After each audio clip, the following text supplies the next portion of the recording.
El petróleo brota a chorros. Hemos ganado. Y Irán tuvo que firmar un documento de rendición. Ahora se estarán preguntando. No, no he perdido la cabeza. Pero eso es lo que algunas personas dicen con cara seria sobre esta situación con Irán. No concuerda del todo con la realidad sobre el terreno hoy. Y les vamos a mostrar cuál es el impacto de eso en Irán. ¿Cómo va eso a conducir a un final? ¿Cómo vamos a salir de esto si ni siquiera podemos ver lo que es real frente a nosotros? Y para intentar aclararlo, hoy no hay nadie mejor. De nuevo con un buen amigo del programa, Larry Johnson, exanalista de la Agencia Central de Inteligencia, la cabeza de Sonar21.com y autor de The New American Revolution en Substack. Y, por supuesto, un tipo de buen vestir. Larry, gracias por volver al programa. Sí, si necesitas a alguien para desenmascarar mentiras, ¿quién mejor que un experto en mentir? Un experto en detectar mentiras, eso sí, que es lo importante ahí. Mira, quiero empezar con algo que dijo el presidente Trump anoche. En este clip va a decir varias cosas. Pero una o dos de las cosas principales es que empieza diciendo, oye, el estrecho de Hormuz está abierto, todo va de maravilla, y por cierto hemos ganado la guerra. Como saben, acabamos de lograr un acuerdo de paz histórico con Irán para poner fin al conflicto en el estrecho de Hormuz. Y, por cierto, ayer, 19 millones de barriles de petróleo salieron del estrecho de Hormuz, un lugar muy bonito. Es la mayor cantidad de petróleo en la historia del estrecho. Nunca ha habido algo así, no han visto nada así. Eso se llama un reventón de petróleo. Y lo más importante, estamos asegurando una cosa muy importante, porque por eso lo hice. Lo hice por esta razón. 99% por esto. Irán nunca tendrá un arma nuclear. Y han aceptado eso. Venezuela ha sido excelente e Irán también.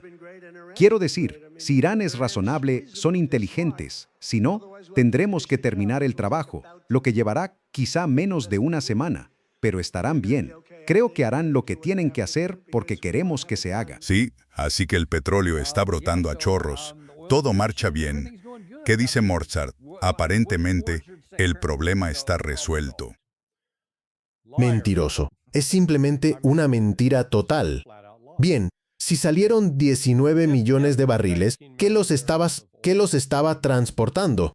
Hay básicamente 4 o 5 clases de lo que llaman grandes buques cisterna de crudo. Una Aframax que puede transportar alrededor de 750,000 barriles. El Suezmax, que llega hasta 1 millón de barriles. En realidad, supongo que son 4. El buque cisterna de crudo muy grande que lleva alrededor de 2 millones de barriles. Y luego, el buque cisterna de crudo de tamaño ultra grande que no entra en el Golfo Pérsico, ¿de acuerdo? Así que en el Golfo Pérsico probablemente verás los Suezmax y los buques cisterna de crudo muy grandes. Vale, haz las cuentas. Dijo 19 millones de barriles. Esos son básicamente 10 barcos si todos son cargueros petroleros muy grandes. Si no son esos cargueros muy grandes y son Suezmax, entonces fueron 19 barcos distintos. Vayan a marinetraffic.com. No tienen que tomar mi palabra. Pueden comprobarlo ustedes mismos. No han salido 19 petroleros en las últimas 24 horas. Y lo más importante es que los que están transitando no vienen hacia Estados Unidos. No van a Europa. Van a China, a India y a Singapur. Ahí es a donde van. Así que está mintiendo. Son tonterías delirantes. La mayoría de los barcos que salen son barcos iraníes. La razón por la que los otros barcos no salen es que los que están registrados bajo otras banderas han estado atracados en el Golfo Pérsico desde el 28 de febrero. Así que llevan 4 meses parados. El agua salada y los percebes se están acumulando en los cascos. Además, sus sistemas internos no han podido mantenerse adecuadamente. Entonces, supongamos que cuando declararon los estrechos abiertos, todos esos barcos empezaron a zarpar de inmediato. Tendrían que ir a un dique seco o a algún puerto para hacer mantenimiento antes de poder transportar nada. Pero ese no es el mayor problema. El mayor problema es que todavía hay minas explosivas en el Golfo Pérsico. Nuestro propio Pentágono, llamado ahora Departamento de Guerra, le dijo al Congreso a mediados de abril que nos llevará hasta 6 meses limpiar el Golfo Pérsico. Bien, ¿por qué importa eso? Pues existen las compañías de seguros, como Lloyd's de Londres, y no les gusta asegurar barcos contra que los vuelen por los aires mientras sepan que hay minas en el mar. Su práctica habitual es: te quedas quieto, no te mueves hasta que quiten las minas, y estaremos en contacto con las Fuerzas Armadas de Estados Unidos o quien sea que lo haga, para que al final nos den el visto bueno y digan, vale, ya pueden seguir por su cuenta. Así que ahí hay 2 problemas estructurales inmediatos que impiden ese flujo de petróleo del que él habla. Pero, otra vez, la falta de ese flujo de petróleo hacia Estados Unidos es un problema crítico, porque hables con Chris Martinson o conmigo, llevo escribiendo sobre esto. Estados Unidos va a enfrentarse a una crisis grave con el crudo pesado, porque ese crudo se usa para producir combustible de aviación y diésel para camiones. Kenómatos estados AIS F2. Y las refinerías, cuando reciben el petróleo, tienen que tomar una decisión. Pueden producir un tipo o el otro. No pueden hacer ambas cosas a la vez. No pueden dividirlo y decir mitad para esto, mitad para lo otro. Ahí es donde está nuestra mayor escasez. Y según algunas estimaciones, solo nos quedan unas 2 semanas de suministro. Por eso Donald Trump hace 2 semanas apareció y de repente dijo, oye, firmemos ese memorando de entendimiento. Suena como una gran idea. Abramos el estrecho de Hormuz cuanto antes. Trump ha esperado demasiado. Y quería profundizar un poco más en ese tema. Sé que has hablado con algunos expertos de la industria aquí, y un par de problemas es que durante estos meses en que todo estuvo cerrado, casi todos estos países, creo que Emiratos Árabes Unidos y Omán fueron una excepción en cierta medida, pero el resto, y quizá incluso Irán, tuvieron que dejar de producir petróleo porque sus instalaciones de almacenamiento se llenaron y no llegaban más cargueros petroleros muy grandes vacíos. Así que los barcos de los que habló el presidente Trump que salieron anoche rumbo a Singapur, China, etc., eran los que habían estado parados allí mucho tiempo. Ahora están saliendo. No ha habido muchos buques vacíos disponibles para entrar, porque primero tienen que reducir el nivel de almacenamiento para poder volver a producir y tener dónde poner ese petróleo. ¿Qué nos puedes decir sobre la posibilidad de que el petróleo cerrado vuelva a ponerse en producción? ¿Y alguien ha empezado ya ese proceso? Sí, eso es lo realmente fascinante. La mayoría de la gente y yo me mantuve entre los ignorantes al principio, hasta que empecé a leer y a investigar. Simplemente asumes, ¿no? Como un interruptor, como el grifo de la cocina. Lo abres y sale agua, lo cierras y se detiene. Puedes, ya sabes, no es gran cosa. Así no funcionan los pozos petroleros y la terminal de gas natural licuado en Qatar está básicamente destrozada. Puede que pase un año antes de que eso vuelva a estar operativo, pero en la infraestructura petrolera puede tardar desde unos pocos días hasta semanas y, en algunos casos, meses para volver a poner en línea parte de esa producción. Y, bueno, mientras hablamos, mira la hora actual. Desde el extremo de la isla Kemp, cuento 11. 11 barcos están saliendo. Se dirigen hacia Omán o hacia China y el resto de Asia. Ninguno se dirige a Estados Unidos. Más interesante aún, no veo ni uno entrando al Golfo Pérsico ahora mismo. Interesante, ni uno solo. Espera, me retracto. Hay uno. ¿Qué es esto? Se llama Hadaf. Es un barco iraquí. Marca su posición, pero no es un buque grande. Pero no ves a todos esos barcos precipitarse. Genial, ya está abierto, vamos, como en las rebajas del Viernes Negro después de Acción de Gracias, cuando todos asaltan las tiendas a por su televisor de pantalla plana. Eso no está pasando aquí. Y la gravedad de esta desconexión en el mercado petrolero, la falta de suministro debería traducirse en precios más altos. Quiero decir, la idea básica de oferta y demanda. Pero lo que vemos es una desconexión completa. Es como que cuanto menor la oferta, menor el precio. He oído a otros como Chris Martinson comentar, porque yo también me he estado rascando la cabeza con esto. Tengo un doctorado con especialización en economía internacional, así que entiendo un poco de esto. Y esto no tiene ningún sentido. De verdad, es como, ¿qué demonios está pasando? Es como decir que 2 más 3 es igual a pez. Y tú dices, ¿qué? En realidad, eso se oye mucho últimamente, y de hecho, vamos directo al siguiente, cálculo de 1 más 2 igual a pez. Eso nos lleva de nuevo al secretario de Estado Marco Rubio, que irónicamente ha hecho acto de presencia aquí, aunque se supone que nuestro principal diplomático debería liderar estas negociaciones.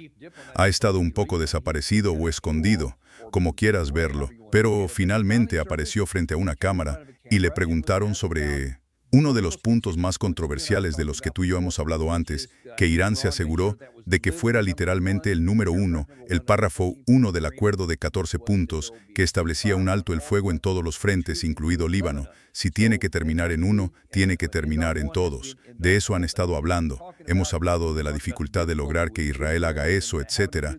Uno pensaría que aquí estaría el secretario Rubio diciendo, vale, tenemos que lograr que Israel deje de disparar para que podamos avanzar con el resto de los puntos. En cambio dijo esto.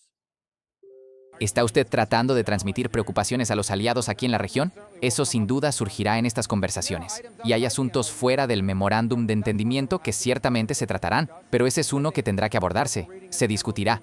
Creo que una lectura cuidadosa del memorando de entendimiento deja claro que, cuando se habla, por ejemplo, de un cese completo y el fin de las hostilidades en toda la región, bueno, eso no es posible. No puede haber fin de las hostilidades y los conflictos en la región mientras grupos afines a Irán lanzan misiles y drones desde Irak y participan en actos terroristas como lo hicieron Hamas y Hezbollah. Así que creo que eso está cubierto por el memorando de entendimiento. Es un asunto que se tratará en el momento adecuado de... Así que es Katib Hezbollah en Irak y Hamas en Líbano. Son los que están atacando. ¿Cómo lo ves? Sí, es mentira. Pescado, pescado. ¿Perdón? Ah, sí, es pescado. No, definitivamente es pescado. Lo interesante es que, una vez anunciado el alto el fuego, Hezbollah dejó de disparar contra Israel. Israel no dejó de matar en el sur del Líbano. Por supuesto, la presencia israelí en el sur del Líbano data al menos de 1982, 7 años desde el inicio de la guerra civil libanesa.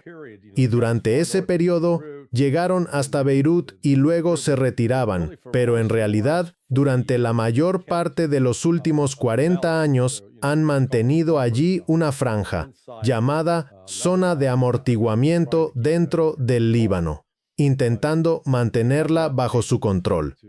Pero no han podido derrotarlos.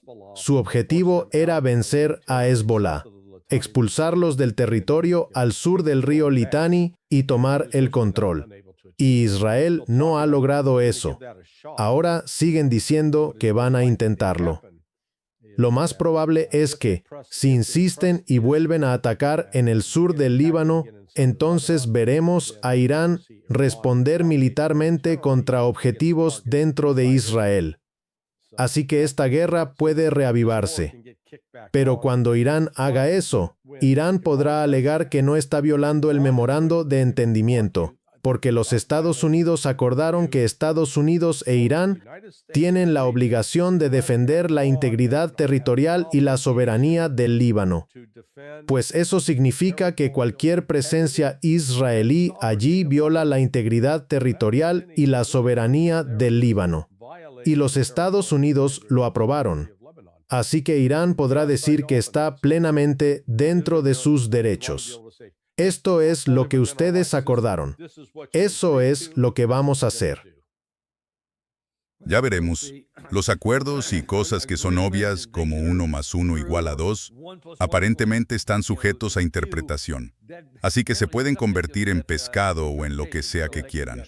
Pero, Aún así, la parte iraní parece centrada en, no, esto es lo que vamos a hacer, y ustedes pueden acatarlo o no. Y tuvimos al Alistair McCrook más temprano, y su opinión era que probablemente, como acabas de insinuar, volverán a eso, porque hay muchos obstáculos para que todo se cumpla. Pero él dice que cree que la parte iraní ya ha calculado el costo y está dispuesta a pagarlo, y no sé si nosotros lo estamos.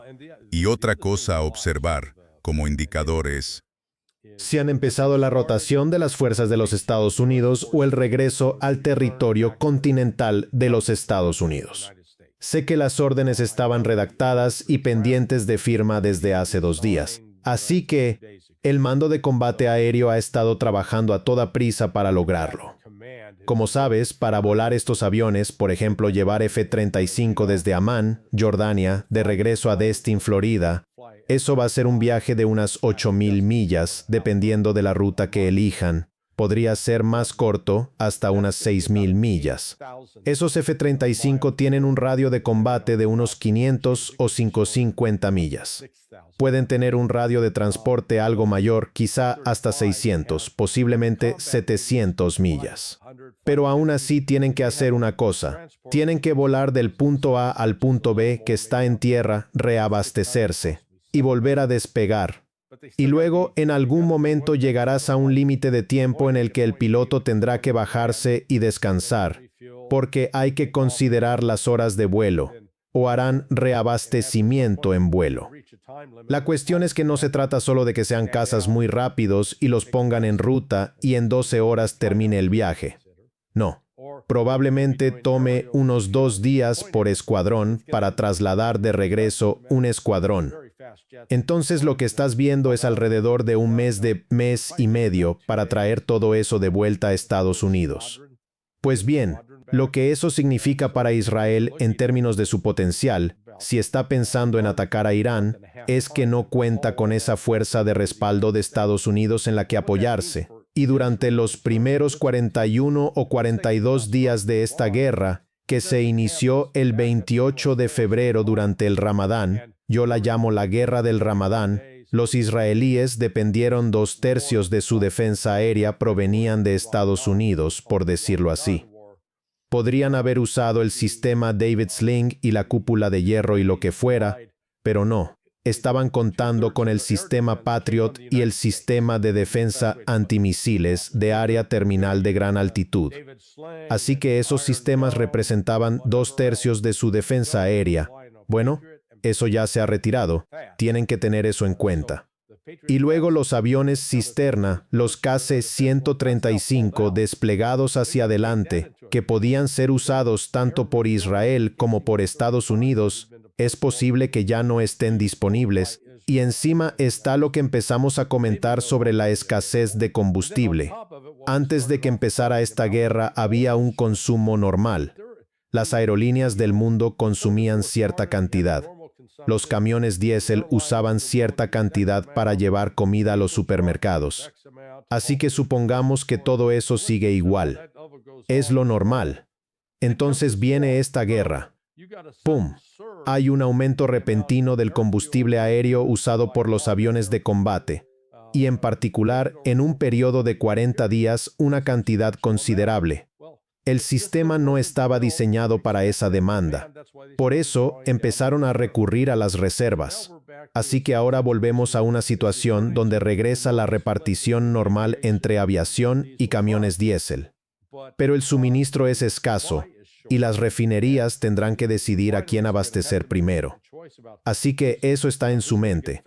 Y luego, si quisieran reiniciar el combate aéreo con Irán, sería un gran problema. O sea, estas son algunas de las otras dinámicas que la gente no está considerando y que flotan en segundo plano. Sí. Pues mira, interesante, Larry. Voy con Gary Sigmund en un segundo, pero al parecer Trump acaba de hacer otro comentario. Lo veremos en un momento. Quiero recalcar algo, sin embargo.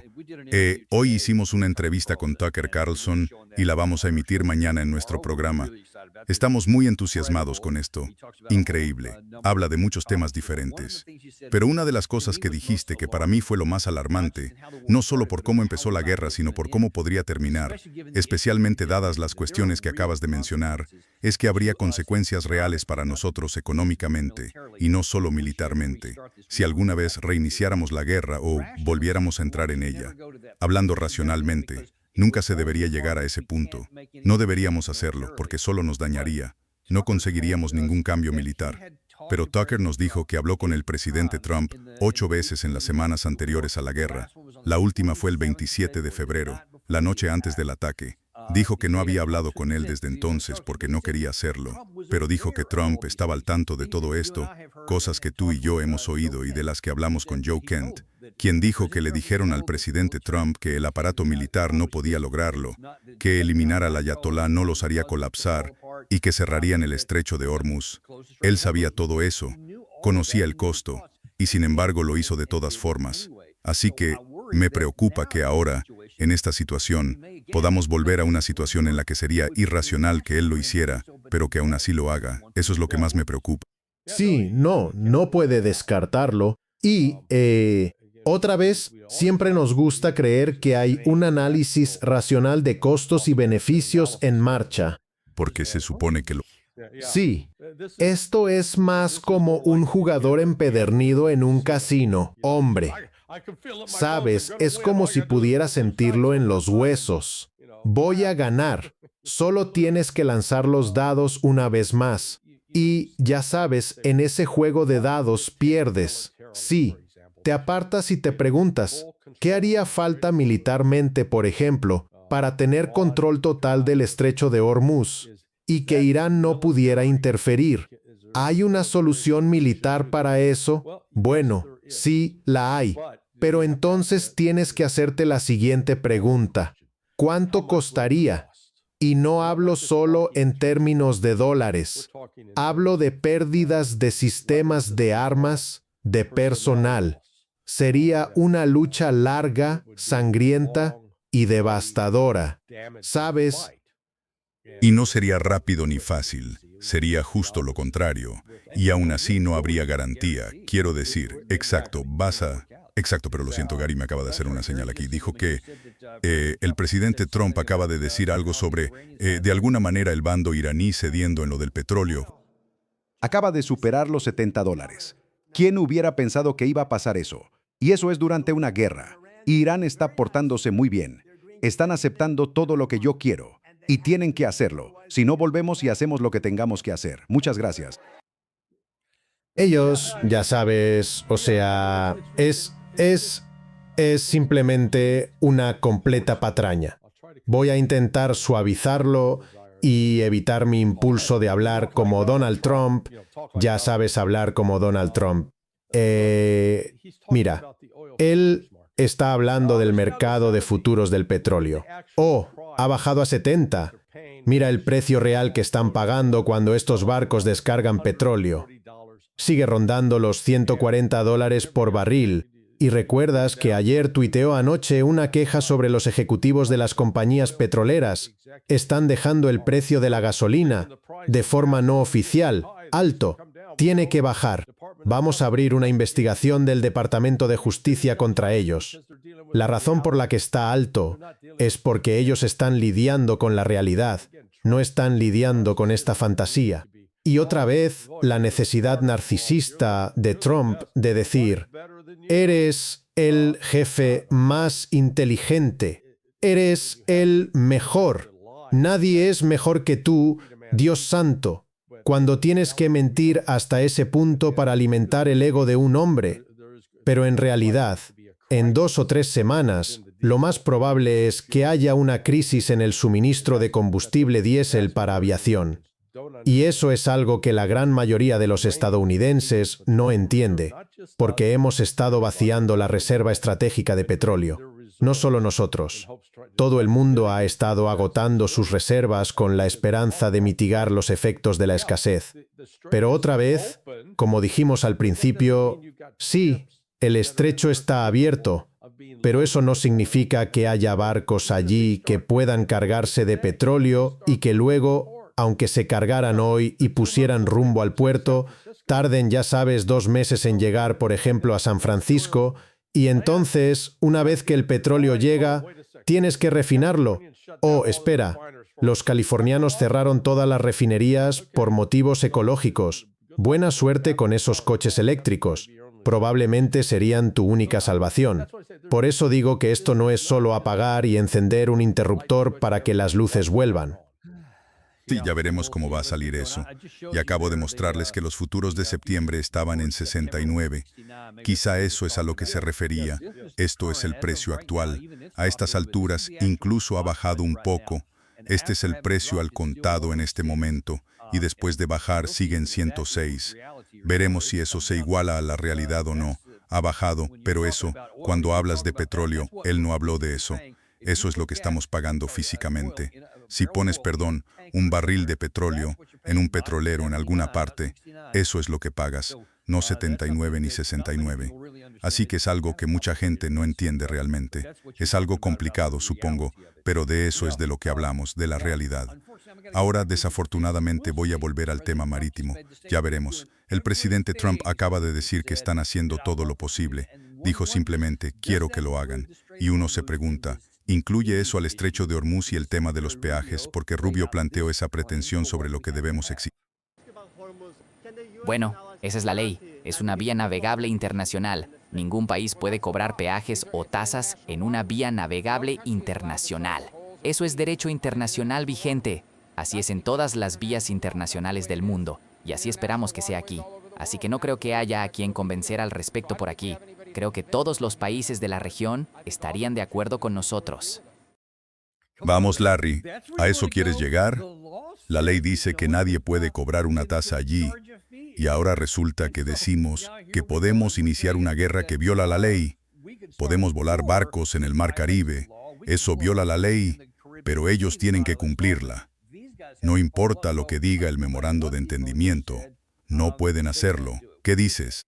Marco Rubio fue a la Academia ACME, a la Escuela de Derecho Wiley y Coyote. Quiero decir, eso es una maldita estupidez.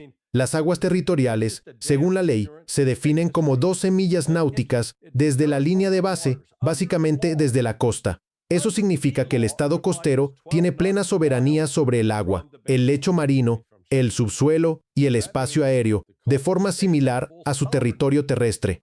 Saca un mapa, coge tu herramienta de medición y verás que esas 12 millas se extienden hasta la mitad del estrecho de Hormuz. ¿Y adivina qué? Para Omán. Se cruza con Irán. Así que entre Irán y Omán controlan el estrecho de Hormuz, porque las aguas internacionales no están formalmente definidas en la ley, pero generalmente se refieren a las aguas más allá del área territorial de un estado. Suelen ser alta mar. Se lo inventan sobre la marcha, pero desde el punto de vista de Irán, son sus aguas territoriales. No van a dejar de ejercer soberanía sobre ellas. Le darán a la gente una opción. Si quieres pasar por aquí, bien, vas a pagar una tarifa. Si no quieres, perfecto. No pases por aquí. No entres en nuestro territorio. Es así de simple. Y si quieres ir por Omán, ve por Omán. Pero el lado iraní del estrecho es en realidad más propicio para el tráfico marítimo. De nuevo, por eso está el mapa en pantalla, mostrando dónde están las aguas territoriales y por qué Omán e Irán lo controlan. Sí. O sea, Dios, ¿no podríamos tener a gente inteligente en el gobierno? Por favor, es vergonzoso ser tan estúpido. Y mira, hay una cosa más. Hablando de la ley, veamos esto. Aquí está el texto real que fue acordado y firmado por el presidente Trump y la administración iraní. Según la firma del memorando de entendimiento, la República Islámica de Irán hará los arreglos, usando sus mejores esfuerzos, para el paso seguro de buques comerciales sin cobrar durante únicamente 60 días. Y luego, en la parte que mencionaste, la República Islámica de Irán llevará a cabo un diálogo con el Sultanato de Omán para definir la futura administración de los servicios marítimos. ¿Sabes quién no aparece ahí? Estados Unidos. Aquí incluso tienen conversaciones sobre el Golfo Pérsico. No tienen autoridad, pero se puede hablar de ello. Pero eso es todo, ni siquiera estamos mencionados ahí. Entonces, ¿cómo puede salir el secretario Rubio y decirle a todo el mundo qué es lo que Irán no va a hacer porque va contra la ley, cuando nosotros mismos escribimos en el acuerdo que ellos tienen control sobre? Exacto, y fue como la única cosa que Irán entendió al firmar eso y que Estados Unidos no entendió. Cuando dijeron, vale, claro, gratis. Si sabes qué, no vamos a cobrar nada durante 60 días. ¿Sabes por qué? Porque sabían que la mayoría de los barcos no se moverían durante 60 días. Sabían que o tendrían que ser remolcados o tendrían que esperar a que despejaran las minas. Y Estados Unidos decía que eso podría llevar 6 meses. Así que sí, claro, añadimos 60 días. No hay problema. No les va a costar ni un centavo. No es como si estuvieran renunciando a $100,000 millones en ingresos. O sea, esto es Donald Trump, el arte del trato, hombre, qué negociador. Sí, miren, Gary acaba de mostrar que, aparentemente hace minutos, el presidente Trump dijo que Irán aceptó todo. Así es. Así que, presumiblemente, en cuanto al tema de los grupos proxy y todos esos otros puntos conflictivos, él afirma que van a aceptar todo. Inspectores en su país y cosas por el estilo. Antes de creernos eso tan rápido, quiero mostrarles algo de anoche en el programa de Jesse Waters, que intercala comentarios sobre lo que él cree que es la realidad con declaraciones recientes del presidente Trump. Y díganme, ¿con cuál versión se quedan? ¿Con lo que han visto sobre el terreno hasta ahora o con esta del presidente Trump? Lo tenemos. 60 días de bombardeos pusieron al ayatolagui de rodillas. Tenemos a Irán en una posición que nadie había logrado antes. Esto se debería haber hecho hace 47 años por otros presidentes. Y tenemos a Irán en una situación donde su ejército ha sido totalmente aniquilado, su liderazgo eliminado, su radar destruido. Todo ha sido aniquilado. No tienen una buena posición para negociar. Los mulas intentan salvar la cara. Dicen que los inspectores no pueden revisar el polvo. No confíen en ellos. Son las mismas personas que dijeron que hundieron nuestro portaaviones. Pregúntenle a Obama. Mentir es parte de su estrategia. Dicen una cosa en público y otra en privado. Los iraníes dicen que no hay ninguna visita programada para los inspectores de la Agencia Internacional de Energía Atómica. ¿Eso forma parte de su acuerdo? Están equivocados. Se equivocan. Se equivocan. Saben que se equivocan. Nos lo dijeron internamente y lo tenemos con inspección al 100%, y si tuvieran razón cancelaría las reuniones ahora mismo. ¿Cuándo estarán esos inspectores en el terreno? En el momento apropiado. En el momento apropiado. No hay prisa, pero estarán en el terreno en el momento apropiado. Y si se pasan de la raya, estamos preparados. La Fuerza Aérea. La Fuerza Aérea tiene una flota nueva de drones de última generación, FQ-44, no tripulados y diseñados para penetrar profundamente en territorio enemigo en espacio aéreo disputado. Y a diferencia de los modelos anteriores, los misiles van guardados en el interior, pero por ahora no los necesitamos. Una vez que los mulás le pusieron la firma a Trump, fue una rendición total. Un documento de rendición total para la parte iraní. Voy a tocar un par de cosas ahí, pero en serio, ¿por ahí quieres empezar? Su estrategia es mentir sobre todo. Bueno, no solo eso. Aparentemente, Jesse Waters no entiende de historia de la Primera Guerra Mundial. Aquí está Donald Trump, de ascendencia alemana. A los alemanes no les resulta muy cómodo estar en el Palacio de Versalles, porque allá por 1919, creo que en marzo de 1919, cuando firmaron los documentos de rendición de la Primera Guerra Mundial, básicamente les dieron una paliza.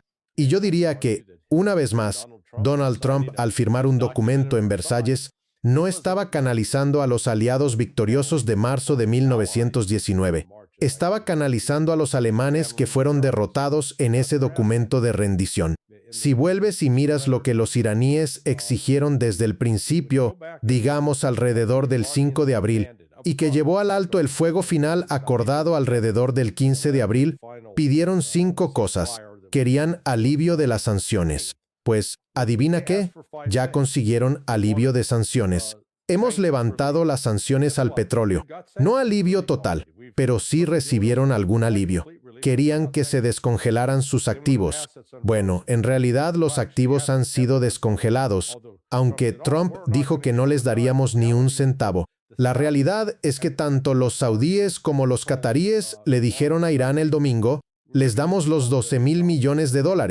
Básicamente que se joda Estados Unidos Si intentan dejarlos en la estacada, nosotros los respaldamos. Así que Irán tiene garantizados los 12.000 millones de dólares. Que Estados Unidos levantó el bloqueo, Estados Unidos levantó el bloqueo, que Estados Unidos reconoció que Irán tiene control sobre el estrecho de Hormuz. Bueno, dicen, no podrán cobrar peajes, pero en ningún lugar dijeron que Irán no tenga control del estrecho de Hormuz.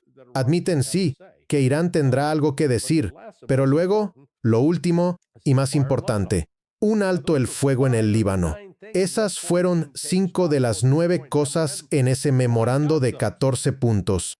Irán consiguió esas. Estados Unidos ha dicho, tenemos que deshacernos de los misiles balísticos de Irán. No lo consiguieron.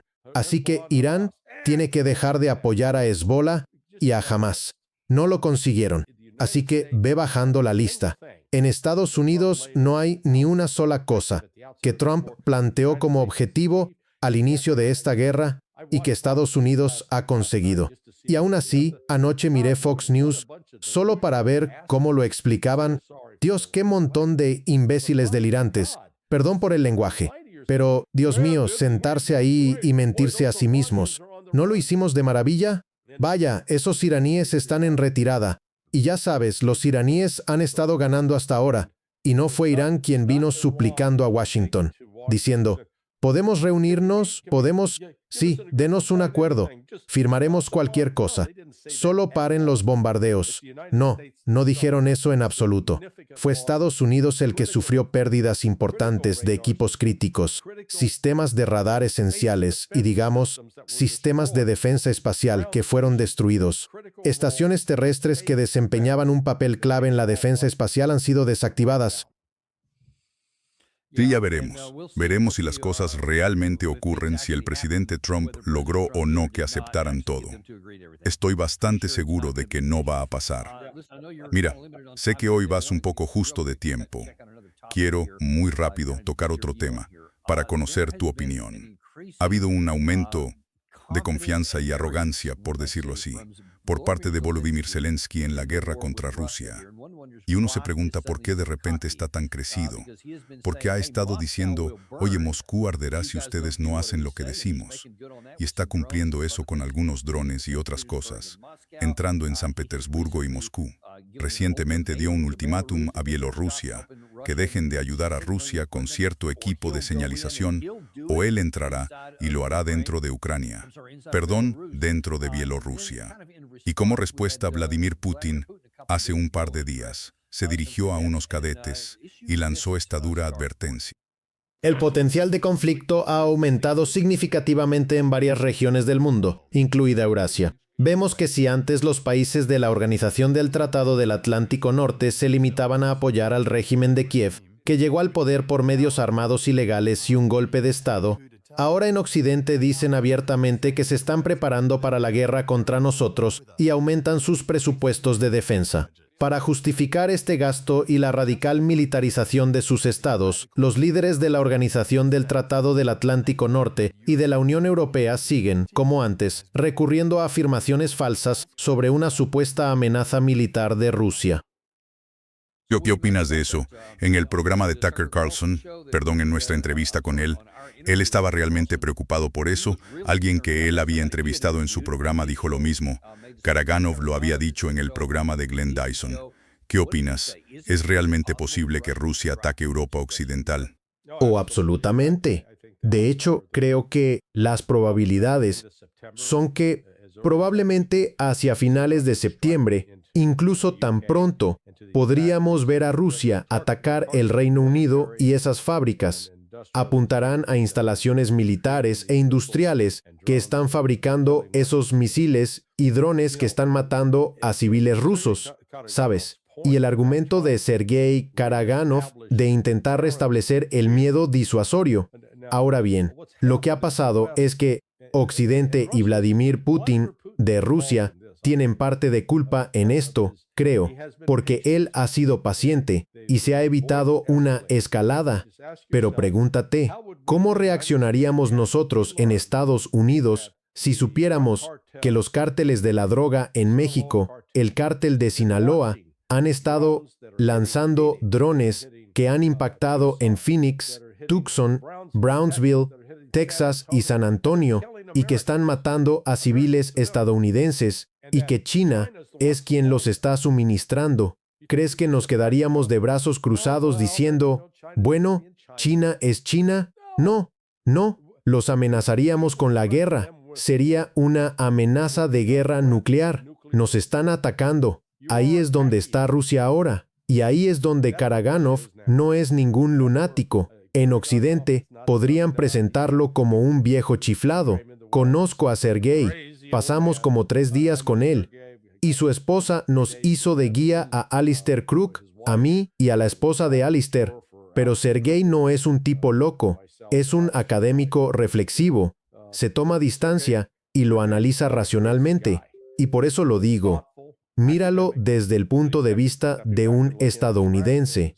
Si eso ocurriera, ya sabes, si alguien como China o Rusia nos estuviera suministrando esos medios para atacarnos en los Estados Unidos y estuviera matando a nuestros ciudadanos, enloqueceríamos. Los rusos aún no han enloquecido, pero lo van a hacer, y reconocen que no se van a quedar de brazos cruzados. Cuando hay gente que dice que van a aumentar sus fuerzas militares porque van a atacar a Rusia, eso es una amenaza, y los rusos dicen, bueno, eso no lo vamos a tomar a la ligera.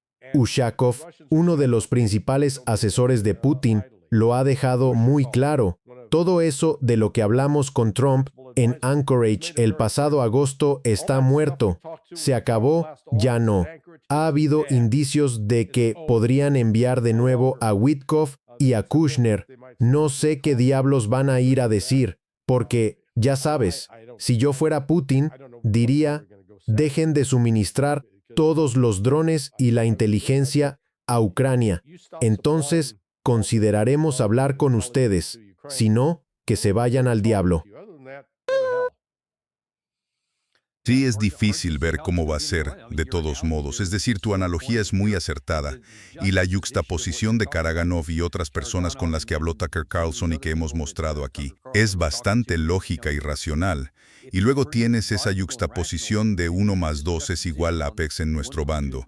Y uno tiene que preguntarse, ¿cómo van a coexistir esas dos cosas y evitar que entremos en guerra? Me preocupa eso. Sí, francamente no veo cómo lo evitamos, porque requiere...